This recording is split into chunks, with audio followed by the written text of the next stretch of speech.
এই পথে উনি গেলেন হুসাইন রাদিয়াল্লাহু তাআলা আনহু। যাওয়ার কথা কুফায়, না গিয়ে উনি ব্যাক করে চলে গেলেন কারবালায়। টোটাল রাস্তা হচ্ছে 1470 কিলোমিটার। রাসূলের বডির সাথে যার সবচেয়ে বেশি মিল ছিল তিনি হচ্ছেন হযরত হুসাইন রাদিয়াল্লাহু তাআলা। কুফা আগে পড়ে না কারবালা আগে পড়ে? তো উনি কুফায় না গিয়ে কারবালায় গেলেন কেন? আবার কারবালার পাশে তো ফুরাত নদী এখন নাই, তাহলে নদীর পানি আটকাইলো কিভাবে? মুঝে কুফা ওয়ালো মুসাফির না সমঝো, मैं आया नहीं हूँ बुलाया गया हो। আমি এখানে কালি দিয়ে শুধু আঁকাই নাই, এটা একটা মানচিত্র। এটা হচ্ছে এই যে অংশটা, এটা হচ্ছে ইরাক, এটা হচ্ছে ইরাক।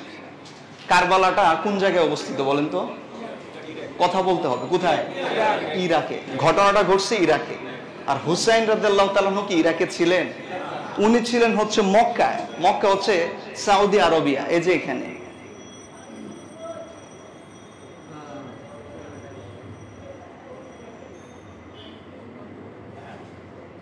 সৌদি আরবিয়াতে উনি ছিলেন, মক্কা ছিল এই জায়গায়। কথা বলবেন না কেউ? এই জায়গায় ছিল মক্কা, উনি গিয়েছিলেন ইরাকে। এই সময় ইয়াজিদ ছিল কোন জায়গায়? Syria, SY Syria. এই জায়গাটা ছিল হলো দামেস্ক। আরবিতে এটাকে বলা হয় দিমাশক, ঠিক আছে? এই হলো দামেস্ক। সিরিয়ায় হলো ছিলেন ইয়াজিদ। হুসাইন রাদিয়াল্লাহু তাআলা প্রথম ছিলেন মদিনায়, এই হলো মদিনা। উনি ছিলেন প্রথম মদিনায়। 60 হিজরিতে যখন মুআবিয়া রাদিয়াল্লাহু তাআলা ইন্তেকাল করেন, বসায়াত হয়ে যান হলো ইয়াজিদকে খলিফায়। অথচ ইয়াজিদের খলিফার উপরে বায়াত গ্রহণ করেন নাই বহু সাহাবায়ে কেরাম, অগণিত অসংখ্য মানুষ। তাকে সাপোর্ট করেন নাই তার বিভিন্ন সমস্যার কারণে। শুধু হুসাইন রাদিয়াল্লাহু তাআলা নয়, বহু সাহাবায়ে কেরাম ইয়াজিদকে মেনে নেয় নাই। তো ইয়াজিদকে যখন মেনে নেওয়া হলো না, এই ইয়াজিদ চাইলেন যে হুসাইন রাদিয়াল্লাহু তাআলা যদি ওনার হাতে বায়াত গ্রহণ না করে, অনেক মানুষ আমার হাতে বায়াত গ্রহণ করবে না, যেখানে হুসাইন রাদিয়াল্লাহু তাআলা করে নাই। উনি চাইলেন জোরপূর্বক হুসাইন রাদিয়াল্লাহু তাআলাকে তার হাতে বায়াত করানোর জন্য। তখন হুসাইন রাদিয়াল্লাহু তাআলা ছিলেন কোন জায়গায় বলেন তো? কথা বলতে হবে, কোন জায়গায়? মদিনায় ছিলেন। উনি যখন মদিনায় ছিলেন, মদিনার গভর্নর ছিল ওয়ালিদ ইবনে উতবা। এই যে একটা নাম উচ্চারণ করলাম, আমি 11টা নাম উচ্চারণ করবো, আপনাদের মনে রাখতে হবে। এই একজন ওয়ালিদ ইবনে উতবা, নাম কি? ওয়ালিদ ইবনে উতবা মদিনার গভর্নর। ওনাকে প্রেসারাইজ করা হলো, প্রেসার ক্রিয়েট করা হলো, যে কোনো মূল্যে, মদিনায় তো হুসাইন রাদিয়াল্লাহু তাআলা আছেন, ওনাকে জোর করে হলেও আমার হাতে বায়াত গ্রহণ করান। হযরত হুসাইন রাদিয়াল্লাহু তাআলা বললেন, নো, এমন একজন ব্যক্তির উপর আমি বায়াত গ্রহণ করতে পারি না। এবং অসংখ্য সাহাবারও বায়াত গ্রহণ করলেন না। হুসাইন রাদিয়াল্লাহু তাআলার উপর যখন প্রেসার ক্রিয়েট করা হলো, হুসাইন রাদিয়াল্লাহু তাআলা সিদ্ধান্ত নিলেন উনি আর মদিনায় থাকবে না, উনি মক্কায় চলে এলেন। কোথায় চলে এলেন? মক্কায়। আর এই যে মক্কায় আপনারা হজ করতে যান না, এটা হচ্ছে জিদ্দা। জিদ্দা বিমানবন্দর দেখছেন না? জিদ্দা বিমানবন্দর কোন সাগরের পাশে বলেন তো? হ্যাঁ, রেড সি। রেড সি মানে হচ্ছে আল বাহরুল আহমার, লোহিত সাগর। লোহিত সাগরের পাশে কিন্তু এই কাবা। তখন হুসাইন রাদিয়াল্লাহু তাআলা এই লোহিত সাগরের পাশে যেখানে মক্কা রয়েছে, ওইখানে উনি চলে এলেন। এটা কিন্তু একটা সাগর কিন্তু আরেকটা আছে, সিরিয়ার পাশে একটা সাগর আছে। এই সাগরের নাম বলতে পারেন কেউ?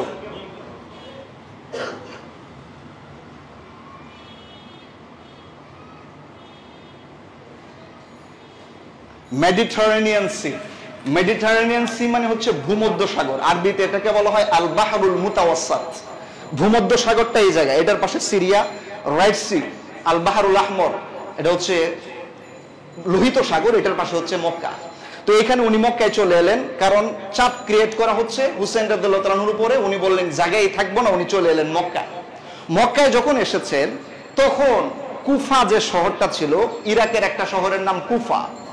শহরটার নাম বলেন তো সবাই? কুফা। কুফা, এই যে এটা কুফা। কুফা কুফা হলো এমন শহর, এটার মানুষের এই আচরণের কারণে আমরা এখন মাঝে মাঝে কিছু হইলে বলি কুফা লাগছে, মানে সমস্যা শুরু হয়েছে। কুফার মানুষের আচরণ হোসেন রাদিয়াল্লাহু তাআলার সাথে যা ঘটিয়েছেন পৃথিবীর ইতিহাসে কখনো মানুষ এগুলো ভুলবে না। এই কুফা শহর থেকে মানুষ হোসেন রাদিয়াল্লাহু তাআলার কাছে যোগাযোগ করতে লাগলো, হোসেন আমরা ইয়াজিদের হাতে বায়াত গ্রহণ করব না, আপনার হাতে বায়াত গ্রহণ করব। হোসেন রাদিয়াল্লাহু তাআলা প্রাথমিকভাবে কোনো কর্ণপাত করলেন না। ঠিক আছে, একের পর এক চিঠি আসতে লাগলো। কোত্থেকে? কুফা থেকে। এবং এই কুফার অনেক গণ্যমান্য ব্যক্তিবর্গরা হোসেন রাদিয়াল্লাহু তাআলার কাছে বায়াত গ্রহণ করার জন্য এসেছেন, বায়াত গ্রহণ করতে চেয়েছেন। বহু চিঠি আসার পর হযরত হোসেন রাদিয়াল্লাহু তাআলা আনহু উনি তখন সিদ্ধান্ত নিলেন যে আমি কুফার অবস্থাকে পর্যবেক্ষণ করব। কুফার অবস্থাটাকে উনি কি করবেন? পর্যবেক্ষণ করবেন। কেন কুফার মানুষ এতগুলো আসছে? এখানে আপনাদেরকে আরেকটা প্রশ্ন করে রাখি, এই হলো কুফা, এটা কিন্তু কুফার মধ্যে কারবালা ছিল না, কারবালা হচ্ছে ঠিক এই জায়গায়, এই হলো কারবালা। কারবালা আপনারা জানেন বাগদাদ নামে একটা শহর আছে না, এই বাগদাদ হচ্ছে এই জায়গায়। বাগদাদ থেকে কারবালার দূরত্ব হচ্ছে 105 কিলোমিটার। বাগদাদ থেকে কারবালার দূরত্ব কত কিলোমিটার? 5 কিলোমিটার। কুফা থেকে এই কারবালার দূরত্ব হচ্ছে 74 কিলোমিটার। এখান থেকে যদি একটা মানুষ যায়, কুফা আগে পড়ে না কারবালা আগে পড়ে? তো উনি কুফায় না গিয়ে কারবালায় গেলেন কেন? একটা প্রশ্ন করেছিলাম না, এটার উত্তরটা আমরা জানবো। আবার কারবালার পাশে তো ফুরাত নদী এখন নাই, তাহলে নদীর পানি আটকাইলো কিভাবে? এটার মানচিত্রে আপনি কিভাবে বুঝাবেন? এই বিষয়গুলো উত্তর দিব ইনশাআল্লাহ। তো আসুন, যে কথা বললাম যে কুফা থেকে অনেক মানুষ হোসেন রাদিয়াল্লাহু তাআলা তখন মক্কায় বারবার যোগাযোগ করার কারণে হোসেন রাদিয়াল্লাহু তাআলা সিদ্ধান্ত নিলেন কুফার অবস্থা পর্যবেক্ষণ করবেন। উনি তখন ওনার ভাই, চাচাতো ভাই, নাম হলো মুসলিম ইবনে আকিল, আরেকটা নাম উচ্চারণ করলাম, আপনাদের মনে আছে? প্রথম উচ্চারণ করেছে একটা ইয়াজিদ গেল, তারপরে গেল ওয়ালিদ ইবনে উতবা, এই আরেকজন বললাম এখন মুসলিম ইবনে আকিল। 11 জনের নাম উচ্চারণ করব। মুসলিম ইবনে আকিল উনি ছিলেন হোসেন রাদিয়াল্লাহু তাআলা এর চাচাতো ভাই। উনি বললেন, ভাই এত এত চিঠি, শত শত চিঠি, তুমি একটু যে অবস্থাটা পর্যবেক্ষণ করে আমাকে ইনফর্ম করো। মুসলিম ইবনে আকিল এখান থেকে রওনা দিয়ে কুফায় গেলেন। কুফায় যাওয়ার পরে উনি দেখলেন পরিবেশ খুব সুন্দর। আমি আগে বলছি, আমি লম্বা ঘটনা বলছি না, সামারি বলছি, সামারি। তো হযরত হোসেন রাদিয়াল্লাহু তাআলা চাচাতো ভাই কুফায় যখন গেলেন, মুসলিম ইবনে আকিল উনি দেখলেন এখানের মানুষগুলো হোসেন রাদিয়াল্লাহু তাআলার পক্ষে, এমনকি বায়াত পর্যন্ত গ্রহণ করালেন হোসেন রাদিয়াল্লাহু তাআলার উপরে মুসলিম ইবনে আকিলের মাধ্যমে। 30,000 মানুষ মুসলিম ইবনে আকিলের হাতে হযরতে হোসেন রাদিয়াল্লাহু তাআলার উপর বায়াত গ্রহণ করলেন। মুসলিম ইবনে আকিল দেখলেন পরিবেশ খুবই অনুকূলে, উনি একটা চিঠি লিখলেন হযরত হোসেন রাদিয়াল্লাহু তাআলার কাছে যে কুফার পরিবেশ ভালো, আসলেই কুফা মানুষ আপনাকে চায়, আপনি ইচ্ছা করলে কুফায় আসতে পারেন, কুফার মানুষগুলো আপনাকে চাচ্ছে, আপনি আসেন। হযরত হোসেন রাদিয়াল্লাহু তাআলা এই তার ভাই মুসলিম ইবনে আকিলের চিঠির প্রেক্ষিতে উনি সিদ্ধান্ত নিলেন মক্কা থেকে কোথায় যাবেন? কুফায়। তখন উনি তো আর একা যাবেন না, ওনার পরিবার পরিজন, আহলে বাইতের সদস্য, সাথে আরো কিছু অনুসারী, ওনাদের সহ মোট প্রায় 150 জন। হোসেন রাদিয়াল্লাহু তাআলার সাথে সফর সঙ্গী ছিলেন মোট কতজন? 150 জন সফর সঙ্গী নিয়ে উনি সিদ্ধান্ত নিলেন যাবেন হচ্ছেন কুফায়। যেদিন কুফা থেকে, মক্কা থেকে কুফার উদ্দেশ্যে রওনা দেন, সেদিন কোন মাসের কত তারিখ বলতে পারেন কেউ? বলতে পারে না। তাহলে ঘটনাটা কিভাবে মনে থাকবে বলেন আপনাদের? যেদিন উনি এখান থেকে রওনা দিয়েছেন সেদিন ছিল হলো জিলহজ মাসের 8 তারিখ। জিলহজ মাসের কয় তারিখ? এই যে আমি এক একটা তারিখ লিখবো আর এখানে আমি একটু গোল দিয়ে দিব যেন আপনাদের মনে থাকে। এই হচ্ছে 8 তারিখ, জিলহজ মাসের 8 তারিখ উনি রওনা দিলেন। মক্কা থেকে যাবেন কোথায়? কুফায়। বাবা তখন তো আর এ ধরনের এত নেটওয়ার্কিং সিস্টেম ছিল না, মাঝখানে যে কত কি ঘটে গেছে তা তো জানাই নাই। এই দিক থেকে সংবাদ আসার পরে যখন উনি সিদ্ধান্ত নিলেন, ফাঁকে ইয়াজিদ উনি লক্ষ্য করলেন কুফার যিনি গভর্নর ছিলেন, নাম তার নু'মান বিন বাশির, আরেকজনের নাম উচ্চারণ করলাম, নু'মান বিন বাশির। এই নু'মান বিন বাশির হোসেন রাদিয়াল্লাহু তাআলার উপর মানুষ বায়াত গ্রহণ করছে, উনি কিছুই বলছেন না, উনি পজিটিভ ছিলেন। যে কারণে ইয়াজিদ এই নু'মান বিন বাশিরকে পদত্যাগ করান।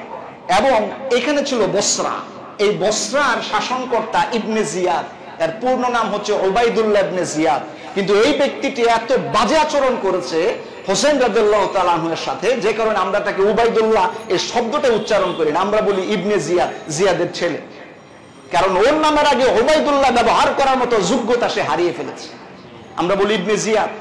ইবনে জিয়াদকে বসরা থেকে কুফার শাসনকর্তা নিযুক্ত করলেন এবং কড়া নির্দেশ দিলেন কোনোভাবেই হোসেন রাদিয়াল্লাহু তাআলা আনহু যেন কুফায় প্রবেশ করতে না পারেন এবং ওনার ব্যাপারে যারা কাজ করছেন প্রত্যেককে হত্যা করা হোক। যে কারণে ইবনে জিয়াদ উনি কুফায় আসার পরই প্রথম ধরেছেন মুসলিম ইবনে আকিলকে, নবীকে হযরত হোসেন রাদিয়াল্লাহু তাআলা আনহুর চাচাতো ভাই। এমনকি একটা পর্যায়ে ওনাকে এই দুনিয়া থেকে চিরদিনের মতো শহীদ করেছেন। হযরতে মুসলিম ইবনে আকিল যখন শহীদ হবেন তার আগে উনি বুঝতে পেরেছিলেন যে ইবনে জিয়াদ তাকে দুনিয়াতে আর রাখতে দিবে না। কুফার মানুষগুলো আস্তে আস্তে করে ইবনে জিয়াদের পক্ষে চলে গেল। মুসলিম ইবনে আকিল পরিবেশ বুঝে উনি আরেকটা চিঠি লিখলেন হুসাইন রাদিয়াল্লাহু তাআলা আনহুর কাছে যে আগে যে পরিবেশ ছিল এখন সেই পরিবেশ আর, আপনি দয়া করে আর আসবেন না। আপনি কি মনে করছেন এটা কি এখনকার সময় অ্যান্ড্রয়েড ফোন চাপ দিল আর বলে দিল? কত কিলোমিটার রাস্তা জানেন? 1470 কিলোমিটার রাস্তা। বাবা পায়ে হেঁটে যাওয়া লাগবে, উঠে যাওয়া লাগবে। কেন ইমাজিন, কল্পনা করতে পারেন কত সময় লাগে? এই চিঠি যেদিন লেখছেন, লেখার পরে যখন এই চিঠি আসতে আসতে বহু সময় লেগে গেছে, ফাঁকে কিন্তু উনি রওনা দিচ্ছেন 8 তারিখে। জিলহজ মাসের কয় তারিখে রওনা দিলেন? 8 তারিখে। আর এদিক থেকে কুফার নির্মম আরেকটা ইতিহাস ঘটে গেল। মুসলিম ইবনে আকিলকে শহীদ করেছেন জিলহজ মাসের 9 তারিখ। এই যে আমি আরেকটা গোল দিলাম, জিলহজ মাসের কয় তারিখ? অর্থাৎ উনি যেদিন শহীদ হয়েছেন এর আগের দিন হুসেন রাদিয়াল্লাহু তাআলা আনহু রওনা দিয়েছেন। কোথার উদ্দেশ্যে? কুফার উদ্দেশ্যে। এই যে কুফার উদ্দেশ্যে রওনা উনি দিলেন, চিঠি তো তখন উনি পান নাই। চিঠি দেওয়ার জন্য, লেখার জন্য নির্দেশ দেওয়ার একদিন পরে উনি শহীদ হয়েছেন। এই চিঠি আসবেন তার আগে উনি রওনা দিলেন। এই পথে উনি গেলেন হুসাইন রাদিয়াল্লাহু তাআলা আনহু। যাওয়ার কথা কুফায়, না গিয়ে উনি ব্যাক করে চলে গেলেন কারবালায়। এই যে কুফা মক্কা থেকে রওনা দিয়া উনি যে এই যে বিভিন্ন স্থান দিয়ে গেলেন, এখানে টোটাল 38টা পয়েন্টে উনি রেস্ট নিয়েছিলেন। কয়টা পয়েন্টে? সব ইতিহাসে আছে। 38টা পয়েন্টে উনি রেস্ট নিয়েছিলেন। এর মধ্যে একটা জায়গার নাম ছিল তানঈম। তানঈম ছিল মক্কা এবং মদিনার মোটামুটি মাঝামাঝি জায়গায়। এই দিক থেকে উনি রওনা দিয়া অনেকগুলো স্পট, আমি 38টার নাম বলতে গেলে অনেক সময় লাগবে। আমি জাস্ট মূল পয়েন্টে সামারি যেহেতু বলবো, এই মূল টপিকগুলো হাইলাইট করতে চাই। হযরত হোসেন রাদিয়াল্লাহু তাআলা আনহু তার অনুসারীদেরকে নিয়ে রওনা দিয়ে জুবালা নামক একটা জায়গায় এলেন। জুবালা জায়গার নাম কি? জুবালা। জুবালার ব্যাপারে ইতিহাসে লেখা হয়েছে এটা কুফা থেকে 4 দিনের রাস্তা। কয় দিনের রাস্তা? কেউ যদি ঘোড়ায় চলে, আমরা আনুমানিক ভাবে হিসেব করে দেখেছি সম্ভবত এটা 250 থেকে 300 কিলোমিটার সামথিং এমন কিছু হবে। এই যখন এই জায়গায় আসেন তখন হোসেন রাদিয়াল্লাহু তাআলা একদল মুসাফির তারা সফর করছিলেন, তাদের সাথে দেখা হয়েছে। তখন তারা হোসেন রাদিয়াল্লাহু তাআলাকে বলেছিল, হুজুর আপনি যে কুফায় যাচ্ছেন কুফার পরিবেশ ভালো না। হোসেন রাদিয়াল্লাহু তাআলা প্রথম ইঙ্গিত পান জুবালা নামক জায়গায় ব্যাপারটা ভালো নয়। আপনি চিন্তা করুন, হোসেন রাদিয়াল্লাহু তাআলা পরিবার পরিজন সহ রওনা দিয়েছেন নিজের ইচ্ছায় না কুফাবাসীর বারবার অনুরোধের কারণে? সামান্য কথা নয়। আহালদেরকে নিয়ে উনি রওনা দিলেন। এই টোটাল রাস্তা হচ্ছে 1470 কিলোমিটার। এই টোটাল রাস্তা উনি রওনা দিলেন। এই হোসেন রাদিয়াল্লাহু তাআলা এই টোটাল রাস্তা রওনা দিয়েছেন এবং হেঁটে হেঁটে এবং এই যে পদযানে চড়ে উনি 23 দিন সময় লেগেছিল মক্কা থেকে কারবালায় পৌঁছতে। কতদিন সময় লেগেছিল? 23 দিন। এই যে আমি লিখলাম 23 দিন। আপনি একটু হিসাব করেন, 1470 কিলোমিটার 23 দিন পাড়ি দিয়েছেন। উনি পার ডে কত কিলোমিটার রান করেছেন? আমরা হিসাব করে দেখেছি 63.91 কিলোমিটার পার ডে উনি 64 কিলোমিটার রাস্তা হেঁটেছেন। হোসেন রাদিয়াল্লাহু তাআলা রওনা দিলেন। জুবালায় এসে তারপর উনি থমকে গেলেন, কিন্তু উনার সিদ্ধান্ত অনড়। যেহেতু উনি ফাইসালা দিয়েছেন, উনি রওনা দিলেন। উনি আসতে আসতে আরেকটা জায়গার নাম সারাফ। জায়গার নাম কি? সারাফ জায়গা যখন এসেছেন, এই ইবনে জিয়াদ সৈন্য পাঠালেন, 1000 সশস্ত্র সৈন্য পাঠালেন হোসেন রাদিয়াল্লাহু তাআলার পথকে রুদ্ধ করার জন্য। সেনাপতির নাম ছিল হুর বিন ইয়াজিদ। এই জায়গার মধ্যে হোসেন রাদিয়াল্লাহু তাআলাকে আটকায় দিলেন, আপনি কুফায় যেতে পারবেন না। হোসেন রাদিয়াল্লাহু তাআলা বললেন, তোমরা আমাকে আমন্ত্রণ জানিয়েছো আর তোমরা আমার পথকে রোধ করে দিতে চাচ্ছ, ব্যাপারটা কি? তখন বলা হলো যে কে আপনাকে বলেছে আসার জন্য? হোসেন রাদিয়াল্লাহু তাআলা ব্যাগ থেকে শত শত চিঠি দেখালেন, গণ্যমান্য ব্যক্তিদের চিঠি দেখালেন। তখন উনি বললেন যে এটা আমরা মানি না, আপনি যেতে পারবেন না। কিন্তু হোসেন রাদিয়াল্লাহু তাআলার সিদ্ধান্তে অনড় হওয়ার কারণে উনি যাচ্ছেন। আরেকটা সামনে জায়গা, এটার নাম কি বলা হয় বাইদা। সামনে জায়গাটার নাম কি বাইদা। বাইদা জায়গায় যখন এসেছে তখন হুর হুসাইন রাদিয়াল্লাহু তাআলা আনহুকে খুব কড়াকড়ি ভাবে আটকায় দিলেন, আপনি কুফা যেতেই পারবেন না, আপনি সিদ্ধান্ত চেঞ্জ করুন। এবং ওনার খুব জোরাজুরি কারণে হযরত হুসাইন রাদিয়াল্লাহু তাআলা আনহু এই পর্যন্ত এসে পৌঁছেছিলেন হিজানাত। হিজানাত নামক জায়গায় এসে হুসাইন রাদিয়াল্লাহু তাআলা আনহু টার্ন নিলেন বাম দিকে, ওনাকে যেতে দেওয়া হচ্ছে না কুফায়, তখন উনি বাম দিকে, এই যে এই জায়গার মধ্যে এসে উনি বাম দিকে রওনা দিলেন। এবার চলে যাচ্ছেন কোন জায়গায় বলেন তো? কুফার দিকে। এই যে দেওয়া হচ্ছে না, এই হুর প্রথম আটকাইলো 1000 সৈন্য দিয়া, হুসাইন রাদিয়াল্লাহু তাআলা কুফায় ঢুকতে পারলেন না, অথচ কুফাবাসী কেউ তাকে নিমন্ত্রণ করার জন্য আসছে না। হযরত হুসাইন রাদিয়াল্লাহু তাআলা আনহু এরপরে আস্তে করে এই কারবালার দিকে রান করলেন। এজন্যই মূলত উনি কুফা কাছে হওয়া সত্ত্বেও না যায়া 74 কিলোমিটার পথ পাড়ি দিয়া কোন পর্যন্ত পৌঁছে গেলেন? কারবালায় পৌঁছে গেলেন, তাকে যেতে দেওয়া হয়নি। হযরত হুসাইন রাদিয়াল্লাহু তাআলা আনহু যখন কারবালায় এসে পৌঁছেছেন তখন মুহররম মাসের 2 তারিখ, জিলহজ মাস পুরোটা সময় লেগেছে। এই যে বললাম না 23 দিন লেগেছে, আপনি 23 দিনের হিসাব করুন। এখানে এসেছে জিলহজ মাসের কয় তারিখ? 2 তারিখে উনি এসে পৌঁছলেন। এই হলো কারবালার ময়দানে। 2 তারিখ যখন পার হয়ে 3 তারিখ হয়েছে, 3 তারিখে হওয়ার পরে এই ইবনে জিয়াদ আরো 4000 সৈন্য দিয়া পাঠাইলেন, আরেকজন সেনাপতি দিয়া, ওমর বিন সাআদ। আরেকজনের নাম বললাম, সেনাপতির নাম কি? ওমর বিন সাআদ। সাথে কয় হাজার সৈন্য নিয়ে আসছে? 150 মানুষ, আহলে বাইতের একজন সদস্য। এবং সেখানে 4000 সৈন্য পাঠানো হলো। ব্যাপারটা কি? বুঝাই যাচ্ছে উদ্দেশ্য ভালো নয়। 3 তারিখে এসে পৌঁছলেন এই কুফা থেকে 4000 সৈন্য নিয়ে ওমর বিন সাআদ। হযরত হুসাইন রাদিয়াল্লাহু তাআলা আনহু ওমর বিন সাআদকে বোঝানোর চেষ্টা করেছেন, আমি এমনি আসি নাই, আমাকে দাওয়াত দিয়ে আনা হয়েছে। কিন্তু উনি কোনো ক্রমেই হুসাইন রাদিয়াল্লাহু তাআলার কথা শুনছেন না। হুসাইন রাদিয়াল্লাহু তাআলা তখন মিটমাট করার জন্য কয়েকটা প্রস্তাব দিয়েছিলেন, একটা প্রস্তাব উনি গ্রহণ করেননি। শেষ পর্যন্ত উনি এই প্রস্তাবগুলো আবার ইবনে জিয়াদের কাছে পাঠালেন যে হুসাইন তো এই কথা বলে। ইবনে জিয়াদ সাফ কথা বলে দিল, হুসাইন রাদিয়াল্লাহু তাআলার কোনো বক্তব্য গ্রহণ করা হবে না। নাউজুবিল্লাহ পড়েন। তখন ইবনে জিয়াদ অনুভব করেছে হুসাইন রাদিয়াল্লাহু তাআলার সাথে বোধহয় ওনারা পারছেন না। শেষে আরো 8000 সৈন্য দিয়া শিমার বিন জিলজাওশান, আরেকজন নাম শিমার বিন জিলজাওশান, ওকে 8000 সৈন্য দিয়ে আবার পাঠালেন মুহররম মাসের 7 তারিখ। তখন মুহররমের কয় তারিখ? 7 তারিখ এসে ওনাকে আটকায়া দিলেন।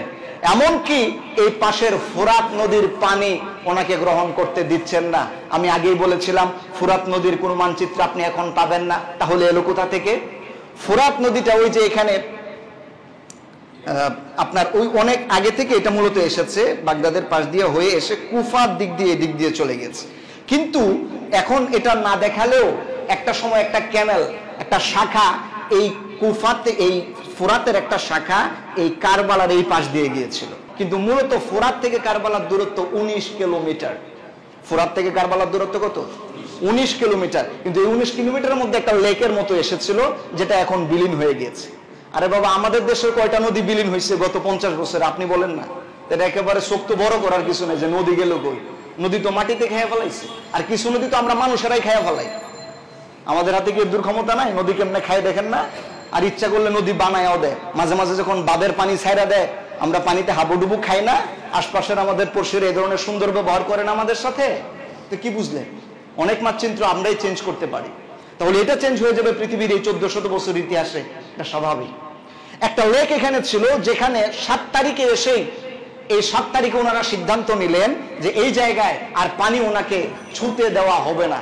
যে কারণে আরো 500 সৈনিক এই লেকের চতুর্পার্শ্ব দিয়ে দাঁড় করায় দিলেন। 500 সৈনিকের নেতৃত্ব যিনি দিয়েছিলেন ওনার নাম হচ্ছে আমর বিন হাজ্জাজ। 500 সৈনিক যারা ফুরাতের পানি আটকায় দিয়েছিলেন, এর সেনাপতির নাম কি? আমর বিন হাজ্জাজ। এই আমর এটা আটকায় দিলেন 500 সেনাপতি দিয়া ইবনে জিয়াদের নির্দেশে। 3 দিন চলে গেল, এক ফোঁটা পানিও তাদেরকে দেওয়া হয়নি। শিমার বিন জিলজাওশান, যিনি এই জায়গায় সবচেয়ে বাজে চরিত্র ছিল, উনি বাধ্য করেছিলেন ওমরকে হযরত হুসাইন রাদিয়াল্লাহু তাআলার সাথে যুদ্ধ করার জন্য। উনি সব প্রেক্ষাপট নিয়ে আসলেন, বারবার খোঁচাচ্ছিল যে যুদ্ধ হোক, কিন্তু হোসেন রাদিয়াল্লাহু তাআলা যুদ্ধ করতে আসেননি। উনি বলেছেন আমি তো এজন্য আসিনি, আমাকে দাওয়াত করে এনেছো, আমি কি যুদ্ধ করতে এসেছি? তার কোনো প্রস্তুতি কি আমার আছে? আমি তো সেজন্য আসি নাই। আমাকে এনেছো কি বলে, আর কি ব্যবহারটা আমার সাথে করছো? এজন্য একজন কবি খুব সুন্দর করে হোসেন রাদিয়াল্লাহু তাআলার মনের ভাষাটা বলেছিলেন, যে এই কবিতাটা, এই গজলটা আমাদের কাছে খুব পরিচিত। মুঝে কো ফওয়ালো মুসাফির না সমঝো, মুঝে কো ফওয়ালো মুসাফির না সমঝো, मैं आया नहीं हूँ बुलाया गया हो, कि मेहमान बना कर, कि मेहमान बना कर सताया गया हो, मैं आया नहीं हूँ बुलाया गया हो। আল্লাহু আকবার পড়ে কবি বলেছিলেন, হোসেন বললেন, আহা কুফাবাসী, তোমরা কি আমাকে কেমন দাওয়াত করেছো? আমাকে মুসাফির মনে করেছো? আমি তো মুসাফির ছিলাম না, আমি তো দাওয়াতি মেহমান ছিলাম। আর আমাকে দাওয়াত দিয়ে নিয়ে আসার পরে আজকে কারবালার ময়দানে যুদ্ধের পরিস্থিতি তোমরা তৈরি করে দিয়েছো। নাউজুবিল্লাহ। হযরত হোসেন রাদিয়াল্লাহু তাআলা এর বক্তব্যটা, এই মনের এই বাসনাটা একজন কবি সুন্দর করে বলেছিলেন। আমি গজলটা পুরো বলতে চাচ্ছি না, সময় আমাদের কম। আমার প্রিয় ভাইরা, এই জায়গায় এসে 7 তারিখ থেকে 3 তারিখ কোনো পানি দেওয়া হয়নি, এবং মুহররম মাসের 9 তারিখ যখন হয়েছে তখন সীমার ওই দিনে যুদ্ধ করতে বলেছিলেন। হোসেন রাদিয়াল্লাহু তাআলা বললেন, ঠিক আছে, যদি আমি সত্যের পথে থেকে আমাকে যুদ্ধ যদি করাই হয় তাহলে আমি যুদ্ধ করব, কিন্তু আজকে নয়, একটা দিন আমাকে সময় দাও, একটা দিন যেন আমি আল্লাহর দরবারে ইবাদত করে এই রাতটা কাটাতে পারি। আল্লাহু আকবার। হযরত হোসেন রাদিয়াল্লাহু তাআলা 9 তারিখ সারা রাত ইবাদত করলেন। একজন মুসাফির মানুষ শ্রান্ত হওয়ার কারণে উনি দুর্বল হয়ে পড়েছিলেন। 10 তারিখে ফজরের পরেই যুদ্ধের প্রস্তুতি হয়েছিল। বৃষ্টি হচ্ছে, এজন্য আমি লম্বা করব না, অল্প সময় শেষ করতে চাচ্ছি। এই 10 তারিখেই মুহররম মাসের যুদ্ধের পরিস্থিতিটা তৈরি হলো, এবং সর্বপ্রথম হোসেন রাদিয়াল্লাহু তাআলা এর পরিবারের সদস্যদেরকে আঘাত করা হলো, তীর মারা হলো। ইতিহাস আপনারা জানেন, আলী আসগর দুধের শিশু, তার গায়ে তীর ভেদ হওয়ার কারণে বুক ছিঁড়ে দুধের শিশু তৃষ্ণার কারণে তরবারির আঘাতে, তীরের আঘাতে উনি দুনিয়া থেকে চিরদিনের জন্য শহীদ হয়েছিলেন। হয়তো হোসেন রাদিয়াল্লাহু তাআলা বাধ্য হয়ে তারপরে এক একজন হোসেন রাদিয়াল্লাহু তাআলার সদস্যরা এই হুর বিন জিয়াদের সাথে, এরপরে হচ্ছে শিমর বিন জিলজালসার সাথে যুদ্ধ লেগে গেল। তখন যিনি প্রথম এসেছিলেন এই সারাত নামক জায়গায় 1000 সৈন্য নিয়ে, হুর, উনি চিন্তা করলেন যে আমি কার বিরুদ্ধে যুদ্ধ করছি? আল্লাহ নবীজির প্রিয় দৌহিত্রের বিরুদ্ধে। এটা হতেই পারে না। হুর সাথে সাথে তাদের দল ত্যাগ করে হোসেন রাদিয়াল্লাহু তাআলার দলে চলে এসেছিলেন। এই একজন মহাবীরের কথা আমরা শুনতে পাই, যিনি তাদের বিপরীতের পক্ষ ত্যাগ করে সত্যের পথে এসেছিলেন। হুর হোসেন রাদিয়াল্লাহু তাআলাকে বলেছিলেন, হুজুর, আমার রক্ত যতক্ষণ পর্যন্ত থাকছে আপনার শরীরে কোনো এক ফোঁটা বিন্দু আমি বহাতে দিব না। উনি বীর বিক্রমে যুদ্ধ করেছিলেন হুর। এবং শেষ পর্যন্ত এই মুহররম মাসের 10 তারিখে যুদ্ধ লেগে গেল। আমি আরেকজন বাজে ব্যক্তির নাম উচ্চারণ করছি, যিনি সর্বপ্রথম হোসেন রাদিয়াল্লাহু তাআলার শরীর মুবারকে আঘাত করেছিলেন, সিনান বিন আনাস। এই সিনান উনি প্রথম হোসেন রাদিয়াল্লাহু তাআলাকে আঘাত করেছিলেন, যার কলিজায় এত বড় সাহস ছিল। আল্লাহ পাক জানেন তার কি বিচার হবে। হযরত হোসেন রাদিয়াল্লাহু তাআলাকে ধরাশায়ী করা হয়েছে।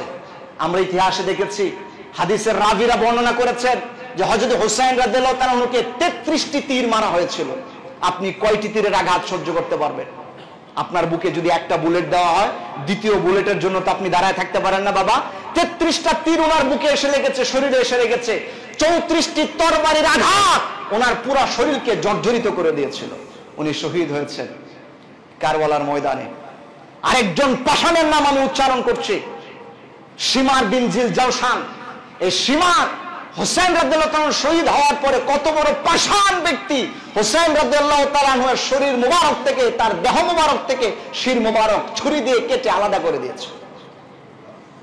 একজন করে 72 জন হোসেন রাদিয়াল্লাহু তাআলার সাথীবর্গরা শহীদ হয়েছিলেন এই কারবালার ময়দানে। এই করুণ ইতিহাস ঘটেছিল মুহররম মাসের 10 তারিখ। আমার প্রিয় ভাইরা, এই জন্য আপনি একটু লক্ষ্য করুন কোথা থেকে, কেন, কিভাবে উনি ওই পর্যন্ত পৌঁছলেন, কোন দিন, কোন তারিখ, কি ঘটনাগুলো ঘটেছে। এগুলো যদি আমরা এইভাবে না বুঝি তাহলে একদম ক্লিয়ার হয় না। এই জন্য আমি ক্লিয়ার করে বোঝানোর জন্য এই মানচিত্রগুলো আঁকার চেষ্টা করছি। আমার প্রিয় ভাইরা, আমার কলিজার টুকরা প্রিয় মুসল্লিয়ানে কারাম, মুহররম মাসের ইতিহাসের এই ক্ষেত্রে আপনাদের খুব গুরুত্ব দিয়ে কথাটা বুঝতে হবে। ক্লিয়ার যদি আপনি না বুঝেন তাহলে আপনার কনফিউজড হবে। আপনি একটু ভালো করে বুঝে নেন 10 তারিখের এই ঘটনায় কি বিভৎস ছিল। আপনি জানেন হোসেন রাদিয়াল্লাহু তাআলার শির মুবারক কত বড় পাষাণদার বেয়াদব হওয়ার পরে বর্ষার উপরে উঠে তারপরে ইবনে জিয়াদের কাছে নিয়ে আসা হয়েছিল কুফায় 11 তারিখে। বাকি যে সমস্ত মহিলারা ছিলেন, সাহাবায়ে কেরামরা, মহিলা সাহাবী এবং আহলে বাইতের বাকি যারা সদস্যরা ছিলেন, যারা সফর সঙ্গী ছিলেন, এই সমস্ত ব্যক্তিদেরকে বন্দী করে 10-11 তারিখ মুহররম মাসের কুফায় ইবনে জিয়াদের কাছে হাজির করা হয়। ইবনে জিয়াদের কাছে মাথাটা, শির মুবারকটা বিতাস্তিন একটা তস্তের মধ্যে এনে রাখা হয়েছিল। ইবনে জিয়া চেয়ারের মধ্যে বসে হোসেন রাদিয়াল্লাহু তাআলার মাথা মুবারক দেখে একটু মুচকি হেসে একটা ছুরি দিয়া, হাদিসের মধ্যে এসেছে ছুরি অথবা লাঠি তার হাতে ছিল, উনার নাকের মধ্যে খুঁচাচ্ছিলেন আর বেয়াদবির সুরে কিছু কথা বলছিলেন। হযরত আনাস রাদিয়াল্লাহু তাআলা নবীজির সাহাবী উপস্থিত ছিলেন এই মজলিসে। হযরত আনাস বললেন, ইবনে জিয়াদ, আমার কলিজা কেঁপে যাচ্ছে, তুমি কার মাথা এখানে এনে তার নাকের মধ্যে আঘাত করছো? তুমি কি জানো ওয়াহুয়া আশবাহু মা রাসূলিল্লাহি সাল্লাল্লাহু আলাইহি সাল্লাম, আমরা নিজের চোখে দেখেছি রাসূলের চেহারার সাথে, রাসূলের বডির সাথে যার সবচেয়ে বেশি মিল ছিল তিনি হচ্ছেন হযরত হুসাইন রাদিয়াল্লাহু তাআলা। আর রাসূলের চেহারার সাথে মিল আছে এমন একজন রাসূলের কলিজার টুকরা দৌহিত্রের মাথা এনে তুমি খোঁচাচ্ছ, আমি আনা সহ্য করতে পারছি না। আপনি বিশ্বাস করুন কি বিভৎস ইতিহাস ছিল। হোসেন রাদিয়াল্লাহু তাআলার সাথে কি নির্মম আচরণ তারা করেছে, ইতিহাসগুলো আমাদের সামনে একদম স্পষ্ট। যেদিন উনি শহীদ হন ওনার বয়স কত ছিল জানেন? হোসেন রাদিয়াল্লাহু তাআলা যেদিন শহীদ হয়েছিলেন ওনার বয়স ছিল 54 বছর 6 মাস 15 দিন। যেমন রাসূলের চেহারার সাথে সাদৃশ্যপূর্ণ দৌহিত্রের সাথে যারা এই বেয়াদবি করেছে তাদের পরিণতি দুনিয়াতে কেমন হয়েছে এটা আমাদেরকে আল্লাহ দেখিয়েছেন। আখিরাতে কি হবে আল্লাহু আ'লাম, আল্লাহ ভালো জানেন। আমরা দেখেছি ইবনে জিয়াদ সহ, শিমর বিন জিলজাওশান, সিনান সহ যতজন ব্যক্তি হোসেন রাদিয়াল্লাহু তাআলার সাথে প্রত্যক্ষ এবং পরোক্ষ জড়িত ছিল, পরবর্তীতে খেলাফতের সময় প্রত্যেককেই এই পৃথিবী থেকে চিরদিনের মতো বিদায় করে দেওয়া হয়েছে, তাদের কল্লাগুলো আলাদা করে মসজিদের বারান্দায় ঝুলিয়ে দেওয়া হয়েছে। একজন সাহাবী হাদিস বর্ণনা করেছেন, ওনারা সাহাবী তখনও জীবিত।